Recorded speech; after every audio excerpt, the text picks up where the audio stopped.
അയ്യപ്പേട്ട, കരുവന്നൂർ ബാങ്കിന്റെ കുറ്റപത്രത്തിൽ സമർപ്പിച്ചല്ലോ. അപ്പോ അതിൽ ഹൈക്കോടതിയുടെ ഒരു പ്രധാനപ്പെട്ട നിരീക്ഷണം വന്നിട്ടുണ്ട്. ആരെയും സംരക്ഷിക്കരുത്, എല്ലാവരുടെയും പങ്ക് അന്വേഷിക്കണം എന്നാണ് പറഞ്ഞിരിക്കുന്നത്. അതായത് ജസ്റ്റിസ് DK സിംഗ് ആണ് നോക്കിയിരിക്കുന്നത്. ബെഞ്ചിൽ ഉണ്ടായിരുന്നത് അദ്ദേഹമാണ്.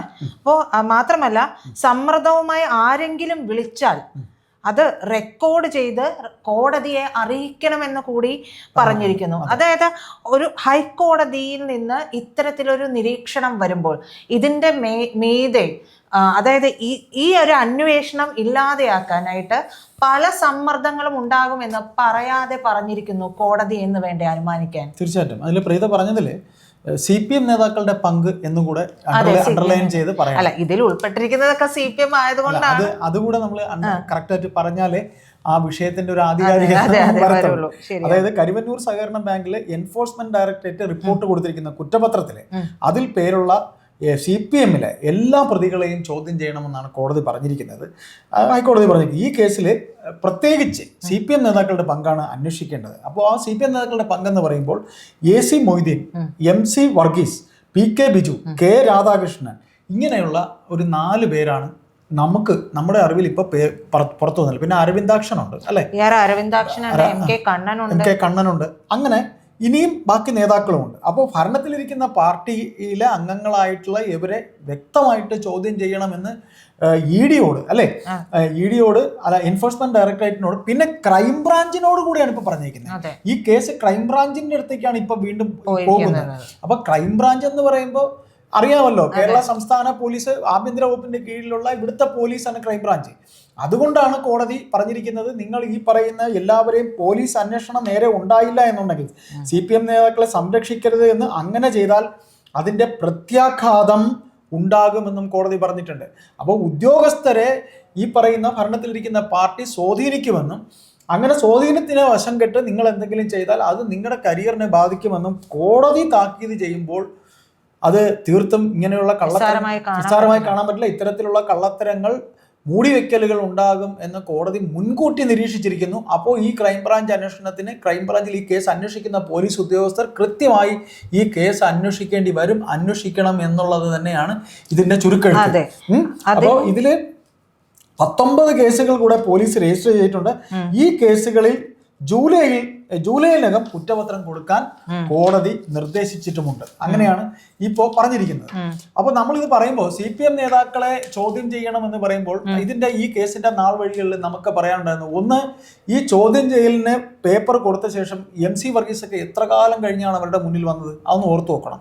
MC വർഗീസ് വന്നത്, ശേഷം മൊയ്തീൻ വന്നത്, മൊയ്തീന് പിന്നെ അതുപോലെ ബിജു, ഇവരെയൊക്കെ വേണ്ട രീതിയിൽ ഇതുവരെ ചോദ്യം ചെയ്ത് എന്ന് പ്രീത വിശ്വസിക്കുന്നുണ്ട്. എനിക്ക് വിശ്വാസം വരുന്നില്ല. അതായത് എനിക്കിതിൽ തോന്നിയ ഒരു കാര്യം, EDയുടെ കുറ്റപത്രമാണ് കൊടുത്തിരിക്കുന്നത്. EDയുടെ കുറ്റപത്രം സമഗ്രമായിരിക്കുമെന്നാണ് നമ്മൾ കരുതേണ്ടത്. കാരണം അതിലൊരു രാഷ്ട്രീയം കൂടി കടന്നു വരുന്നത് കൊണ്ട് അങ്ങനെ ആയിരിക്കണമെന്ന് നമ്മൾ കരുതേണ്ടിയിരിക്കുന്നു. മറ്റൊരു കാര്യം, ഈ പറഞ്ഞതുപോലെ ക്രൈംബ്രാഞ്ചിനാണ്. ക്രൈംബ്രാഞ്ച് ഈ അന്വേഷണം നടക്കുമ്പോൾ ആദ്യഘട്ടങ്ങളിൽ എല്ലാ തെളിവുകളും ഉണ്ടായിരുന്നത് ഇവരുടെ പക്കലാണ്. പക്ഷെ ഈ പോലീസ് ഒരിക്കൽ പോലും അത് ഫോറൻസിക് പരിശോധനയ്ക്ക് ഒന്നും അയച്ചിട്ടില്ല. ഏറ്റവും ഒടുവിൽ കോടതി ഇതിനെക്കുറിച്ച് ചോദിച്ചപ്പോഴാണ് പറയുന്നത്, ഞങ്ങൾക്ക് യഥാർത്ഥ തെളിവുകളില്ല, ആ തെളിവുകൾ കിട്ടിയാലാണ് ഫോറൻസിക് പരിശോധനയ്ക്ക് അയക്കാൻ പറ്റുള്ളൂ എന്ന് പറഞ്ഞത്. ED എല്ലാം കൊണ്ടുപോയത് കൊണ്ടാണെന്നാണ് പറഞ്ഞത്. അപ്പോഴും കോടതി ചോദിച്ചത് എന്തിനാണ് അന്വേഷണത്തിന് യഥാർത്ഥ തെളിവുകൾ എന്നുള്ളതാണ്. അതിനുശേഷമാണ് ED ഇത് കൊടുക്കാനായിട്ട് തെളിവുകൾ കൊടുക്കാം എന്നുള്ളതും കൈമാറിയെന്നാണ് ഞാൻ മനസ്സിലാക്കുന്നത്, അങ്ങനെ കൊടുക്കുന്നതുമൊക്കെ. അപ്പോൾ ഈ 4 മാസക്കാലം ED വരുന്നത് വരെയുള്ള ഈ കിട്ടിയ തെളിവുകൾ ഇവരെന്താ പൂജിച്ചുകൊണ്ടിരിക്കുവായിരുന്നു.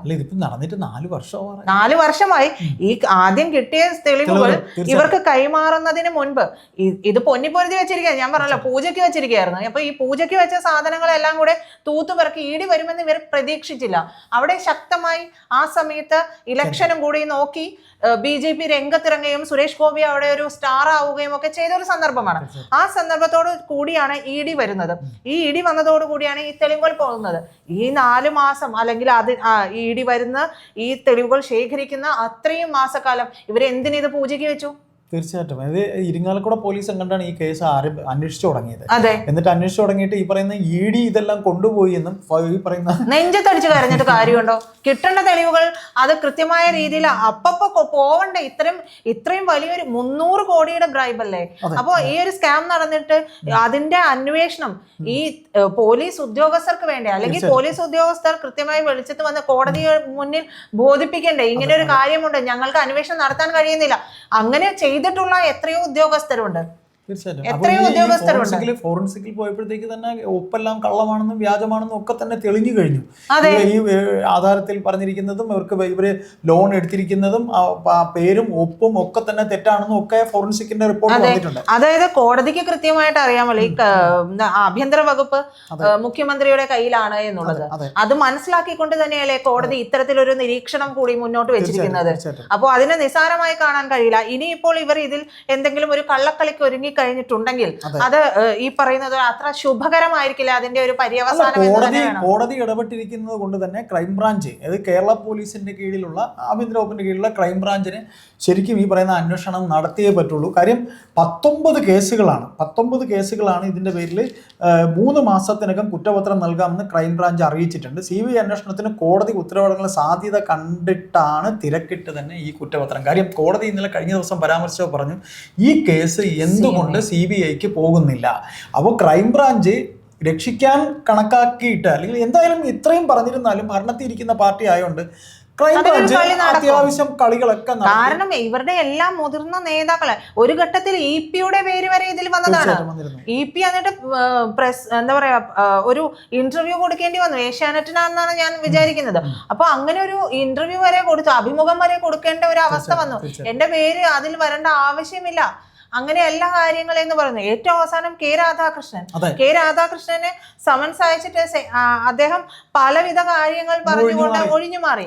ഏറ്റവും ഒടുവിലാണ് അദ്ദേഹം ഹാജരാകുന്നത്. ആ ഹാജരാകുന്നത് പോലും കെ രാധാകൃഷ്ണന്റെ കാര്യത്തിൽ എനിക്ക് മറ്റൊരു കാര്യം കൂടി പറയാനുള്ളത്, അദ്ദേഹത്തെ സംബന്ധിച്ച് അദ്ദേഹം ഈ സ്കാമിൽ ഉൾപ്പെട്ടിട്ടുണ്ടാകുമെന്ന് ഞാൻ കരുതുന്നു. അദ്ദേഹത്തിന്റെ ഒരു പ്രവർത്തനം എടുത്തു നോക്കിയേ, കുറച്ച് നിരീശ്വരവാദമൊക്കെ പറയുമെങ്കിലും അദ്ദേഹം ഇത്തരത്തിലൊരു സമ്പാദ്യശീലമുള്ള, അതായത് പുറകു വഴി കൂടി സമ്പാദ്യശീലമുള്ളതല്ല.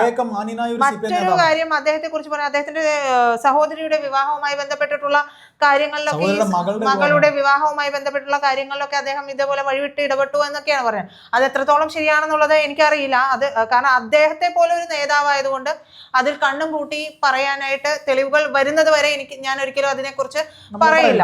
അപ്പോ അങ്ങനെ ഒരു ഞാൻ മനസ്സിലാക്കുന്നത് അദ്ദേഹം അതിൽ നിന്ന് ഒഴിഞ്ഞു മാറിയത്, അദ്ദേഹം അവിടെ പോയിട്ടുണ്ടെങ്കിൽ എന്ത് പറയണം എന്നുള്ളത് പാർട്ടിയിൽ നിന്ന് പറയണം. അദ്ദേഹം ആ സമയത്ത് പാർലമെന്റിലാണല്ലോ, അപ്പൊ അദ്ദേഹം പറയേണ്ടി വരും. അതെ, അദ്ദേഹം പറയേണ്ടി വരും.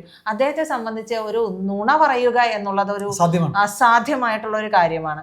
എല്ലാവരും രാധേട്ടൻ എന്ന് വിളിക്കുന്ന അത്രയും എല്ലാവരോടും നേതാവാണ്. അപ്പൊ അദ്ദേഹത്തിന് എന്തിതിൽ പറയണം, ആരെ സംരക്ഷിക്കണം, പാർട്ടിയോടായിരിക്കണമല്ലോ കൂറ്. അപ്പോ എന്തിതിൽ ചെയ്യണം എന്നുള്ള ഒരു ആശങ്ക ഉള്ളത് കൊണ്ടായിരിക്കാം ഒരുപക്ഷെ അദ്ദേഹം വൈകിയത്. പക്ഷെ ബാക്കിയുള്ളവർ വൈകിയത് അതുകൊണ്ടല്ല. MK കണ്ണൻ വരുന്ന സമയത്താണ് പിണറായി തൃശ്ശൂരിലേക്ക് പാഞ്ഞെത്തുന്നതും കണ്ടതിന് ശേഷമാണ് പോകുന്നത് പോലും, അല്ലെ? അപ്പോ അത് കൃത്യമായി ഇതെല്ലാം തന്നെ നിരീക്ഷിച്ചുകൊണ്ട് തന്നെയാണ് കോടതി ഈ ഒരു കാര്യം പറഞ്ഞിരിക്കുന്നത്. അല്ല, ഈ പ്രീത പറഞ്ഞ ഈ കാര്യങ്ങളൊക്കെ തന്നെ കാര്യം ഇവര് MC വർഗീസിനെ സംബന്ധിച്ചായാലും അരവിന്ദാക്ഷനെ സംബന്ധിച്ചാലും ബിജുവിനെ സംബന്ധിച്ചാലും മൊയ്തീനെ സംബന്ധിച്ചാലും ഈ പറയുന്ന ഇവർ പറയുന്നത് പാർട്ടിയെ സംരക്ഷിക്കാൻ ഇവർ പറയുമോ, അല്ലെങ്കിൽ പാർട്ടിയെ സംരക്ഷിക്കാൻ പോകുമ്പോൾ തങ്ങൾക്ക് കുരുക്ക് വീഴുമോ എന്നുള്ള കാര്യമൊക്കെ ഇവിടെ ചർച്ചയാകും. കാര്യം ഈ പറയുന്ന ഒരു സഹകരണ ബാങ്കിലെ വിഷയമാണെങ്കിലും പാർട്ടി പറഞ്ഞിട്ട് ചെയ്ത വഴിവിട്ട കാര്യങ്ങളുണ്ടാവും.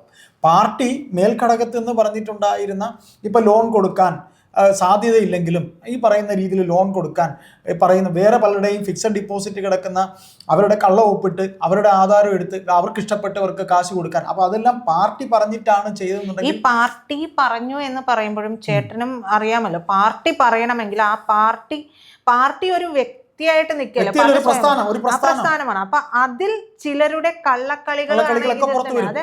അതായത് ഇതിൽ പാർട്ടിയുടെ പേര് പറഞ്ഞുകൊണ്ട് ചിലർ നടത്തിയ കാര്യങ്ങളാണ്. അപ്പോ ഈ പറയുന്ന 4 നേതാക്കളെ സംബന്ധിച്ച്, മൊയ്തീനെ സംബന്ധിച്ച്, വർഗീസിനെ സംബന്ധിച്ച്, രാധാകൃഷ്ണനെ സംബന്ധിച്ച് ഇതിലെ ബിജുവിനെ സംബന്ധിച്ച് ഇവരെയൊക്കെ സംബന്ധിച്ച് നമ്മൾ നോക്കുമ്പോൾ പാർട്ടി പറഞ്ഞിട്ട് ചെയ്ത കാര്യങ്ങളുണ്ടാവും, വ്യക്തിപരമായ താല്പര്യങ്ങളും ഉണ്ടാവും.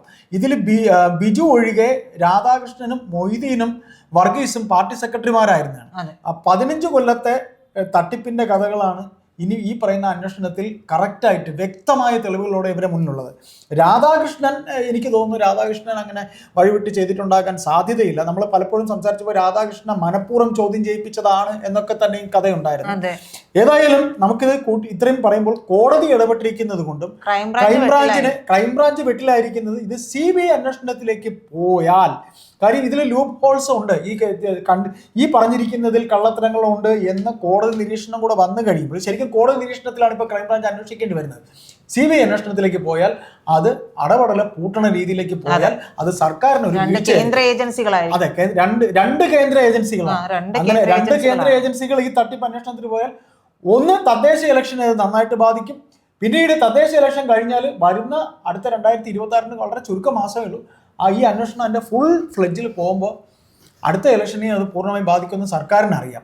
കോടതി കൂടെ ഇടപെട്ടിരിക്കുന്നു. സംഭവം പൂട്ട് വീഴുന്ന സംഗതിയാണ് നമുക്ക് കാണാൻ കഴിയുന്നത്.